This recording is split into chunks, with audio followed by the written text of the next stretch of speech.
A ranzinza quer ir da pedra 1 até a pedra 10 em 5 pulos, pulando de uma pedra para a seguinte, ou por cima de uma ou de duas pedras. De quantas maneiras diferentes Zinza poderá fazer isso? Então eu vou fazer aqui uma solução desse problema usando a ideia de combinação com repetição, que eu expliquei no vídeo anterior que eu postei hoje. A primeira coisa que você percebe aqui é que a ranzinza está sobre a pedra 1, já, ou seja, ela não começa aqui fora dessas 10 pedras. Então para ela saltar aqui até a pedra 10, ela vai ter que realizar saltos sobre 9 espaços. Vamos contar aqui, ó. Tem um espaço entre a pedra 1 e 2, 2 aqui, 3, 4, 5, 6, 7, 8, 9. Então ela vai ter que saltar aqui esses 9 espaços entre as pedras. E o que o problema te diz é que ela tem que fazer isso em exatamente 5 pulos. Então o que a gente vai ter? A gente vai ter um pulo 1, mais um pulo 2, mais um pulo 3, pulo 4 e pulo 5. 5 pulos, ela tem que saltar exatamente 9 espaços.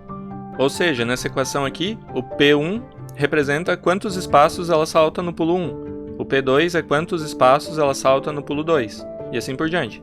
Então em 5 pulos, a gente vai ter que completar esses 9 espaços para chegar na pedra 10. E aí a outra coisa que te dá aqui no enunciado é que ela pode ir de uma pedra para a seguinte.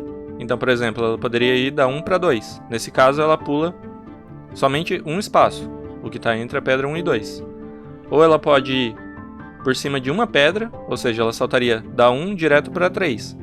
Nesse caso, ela saltaria 2 espaços, entre a pedra 1 e 2 e 2 e 3.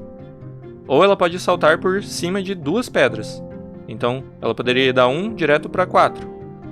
E nesse caso, ela saltaria 3 espaços. O que isso me diz é que cada PI, que é o número de espaços que ela salta aqui no pulo I, tem que ser no mínimo 1, então é maior ou igual a 1, e também é menor ou igual a 3, que é o máximo que ela pode saltar. Então agora a gente já conseguiu montar aqui tudo que a gente precisava para resolver esse problema. A gente tem a equação aqui dos pulos, quantos espaços ele vai ter que saltar em cada pulo. No total vai ter que somar 9, e eu sei que cada pulo está entre 1 e 3 espaços saltados. Portanto, a quantidade de maneiras diferentes que a Zinza tem para saltar da pedra 1 até a pedra 10 vai ser exatamente a quantidade de soluções para essa equação que eu dei aqui.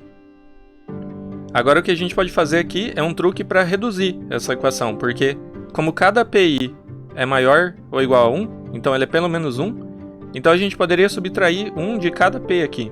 Ou seja, a gente pode fazer P1 menos 1 mais P2 menos 1 e assim por diante. P3 menos 1, P4 menos 1 e P5 menos 1. Isso aqui tem que ser igual a quanto? A gente subtraiu 1 em cada um aqui, então a gente subtraiu 5 no lado esquerdo. Portanto, isso aqui tem que ser igual a 9 menos 5 do lado direito. Então isso aqui é 4. Para que a gente faz isso? A gente vai transformar essa equação numa outra que é um pouquinho menor. Ou seja, se a gente chamar aqui agora esse pulo 1 menos 1 aqui, vou chamar de trocar por S, de salto. Então vou chamar S1 igual P1 menos 1. S2 igual P2 menos 1 e assim por diante. SI, no geral, é PI menos 1. Então essa equação que está aqui em cima, com os P's, é o mesmo que reescrever com os S's como S1 mais S2 mais S3 mais S4 mais S5 igual a 4. E a gente vê que qualquer solução que eu der para essa equação aqui com os S's, se eu somar 1 em cada S, eu consigo uma solução para a equação com os P's. E vice-versa. Se eu tivesse uma solução para a equação com os P's, basta subtrair 1 em cada um e eu encontro uma solução para essa equação com os S's. Portanto, resolver o problema ali é o mesmo que contar quantas soluções tem essa equação aqui. E como cada SI é o PI subtraído de 1, e antes a gente tinha os PIs entre 1 e 3, a gente vai ter aqui os SI entre 0 e 2. Ou seja, 0 é menor ou igual que qualquer SI, que é menor ou igual a 2. Então a gente vai ter que contar todas as soluções satisfazendo isso. E como eu expliquei no meu vídeo de hoje mais cedo, contar o número de soluções de uma equação desse tipo é o mesmo que resolver um problema de combinação com repetição. E a gente vai ter o número de soluções para isso aqui, é igual uma combinação simples, onde a gente vai ter, como que a gente tem do lado direito 4 objetos, então a gente vai fazer combinação tomada 4 a 4, e o total vai ser o número de objetos que eu tenho aqui, no caso os saltos, que são 4, mais o número de símbolos de soma que eu tenho aqui do lado esquerdo, que são 4 também. Então vai ser combinação 4 a 4 em 4 mais 4. Isso aqui é combinação de 4 em 8. Portanto, quanto vai dar isso aqui? Vai ser 8 fatorial dividido por 4 fatorial vezes 8 menos 4, que também é 4 fatorial. Então é o mesmo que 8 vezes 7 vezes 6 vezes 5 dividido por 4 fatorial vezes 4 fatorial e em cima também vezes 4 fatorial. Aí a gente cancela aqui um dos 4 fatorial e fica com, vou escrever aqui 8 vezes 6, 48 vezes 7 vezes 5 dividido por 4 fatorial, que é 24. Então eu multipliquei o 6 e o 8 porque 48 por 24 agora dá 2. Então esse é 2 vezes 7 vezes 5. 7 vezes 5, 35, vezes 2, 70. Então a gente chegou no número de soluções para essa equação, que é 70. Ou seja, essa equação aqui é S1 mais S2 mais S3 mais S4 mais S5 igual a 4. O número de soluções total para essa equação é 70. Só que agora faltou a restrição aqui, que nossos SI não podem ser maior do que 2. Então a gente vai ter que descontar aqui as soluções em que algum desses SI é igual a 4, ou em que algum desses SI é igual a 3, e aí algum outro é igual a 1. Então quantas soluções a gente vai ter? Quantidade de soluções em que algum SI é igual a 4. Com algum SI igual a 4. Então, para a gente ter uma solução aqui dessa equação com algum SI igual a 4, todos os outros vão ter que ser 0. Portanto, basta escolher qual dos SIs que vai ser igual a 4. Então a gente tem 5 opções. Ou é o primeiro, ou é o segundo, terceiro, quarto ou quinto. Então essa é fácil. O número de soluções com algum SI igual a 4 é igual a 5.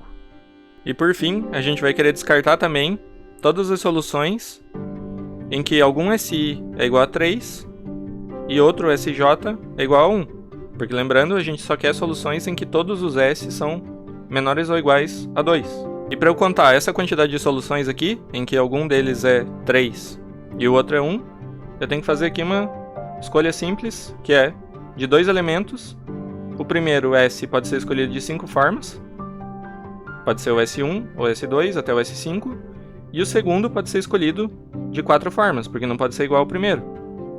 Então, como o SI pode ser escolhido de 5 formas e o SJ de 4, então o total de soluções aqui vai ser 5 vezes 4 igual a 20 soluções. Então, resumindo agora o problema. A questão aqui da Zinza, de quantas maneiras ela vai poder fazer esse salto até a 10ª pedra, é equivalente a contar quantas soluções tinha para essa equação com essa restrição aqui para os PIs entre 1 e 3. Aí a gente viu que isso é equivalente a contar o número de soluções para essa outra equação aqui. E aí a gente contou primeiro todas as soluções, que foram 70, e aí subtraiu todas as soluções em que os SIs não são menores ou iguais a 2. Então aqui é com algum SI igual a 4, e essa outra é com algum SI igual a 3. Portanto, a resposta final, de quantas formas ela vai poder saltar, vai ser o total de soluções ali, 70, menos essas 5 soluções aqui que não interessam, menos as outras 20 que também não interessam. Portanto, vai dar quanto? 70 menos 5, 65, menos 20, 45. Então essa é a resposta para o problema e ela vai poder saltar de 45 maneiras diferentes. A resposta correta, letra C.